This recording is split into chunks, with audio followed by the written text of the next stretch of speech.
Hi folks, in this video I'm going to talk a little bit about threading from the user perspective.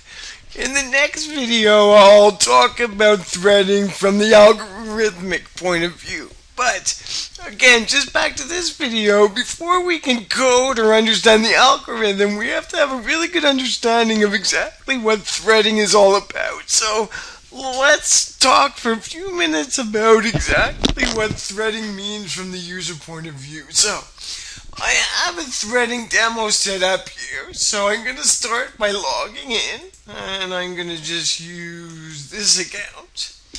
And as soon as I log in, you'll see that there's no post yet in the system. So, let me click on PHP, and we're going to go to the forum details page. On this page, you see currently there's no posts, but I have the ability to add a new post. Now, threading, the idea is we keep track of replies to posts, but some posts are new, they're fresh. In other words, they're not a reply to an existing post. Sometimes I call that a root post, meaning it has no parent, it's starting fresh. So, if I make a post directly here, and I'm just going to use numbers for simplicity, this is a post that is not a reply, so it's a root post. So we'll see that that post shows up in our list, and it also shows up way over on the left margin. So, let's add a second post here. I'm going to add post 2.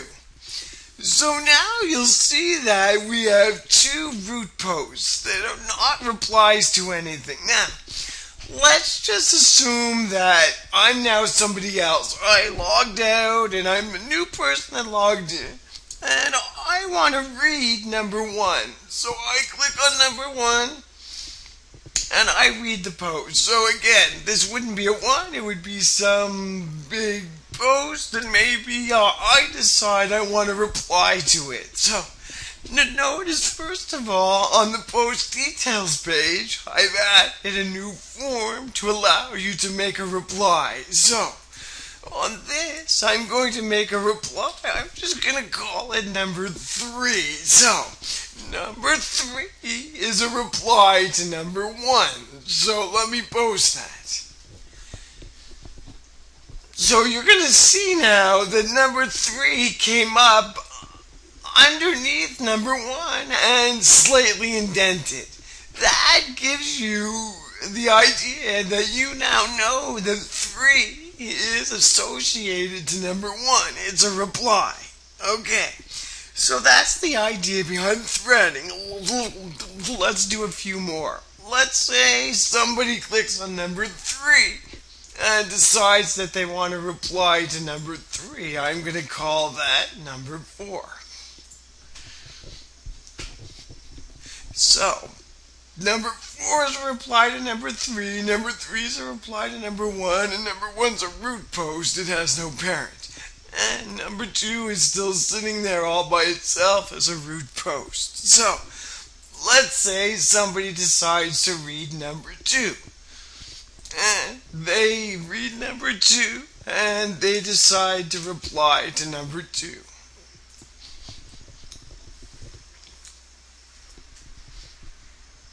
So we're going to post that.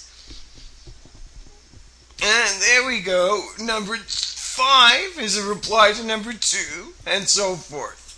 Okay, let's keep going. Let's say somebody goes back and says, okay, I'm going to reply directly to number 1.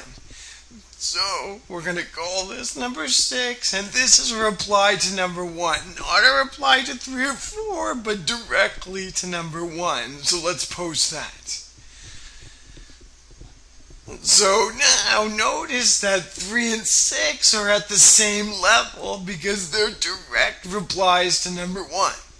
Right? 3 is a reply to 1, 6 is a reply to 1, 4 is a reply to 3, and 5 is a reply to 2.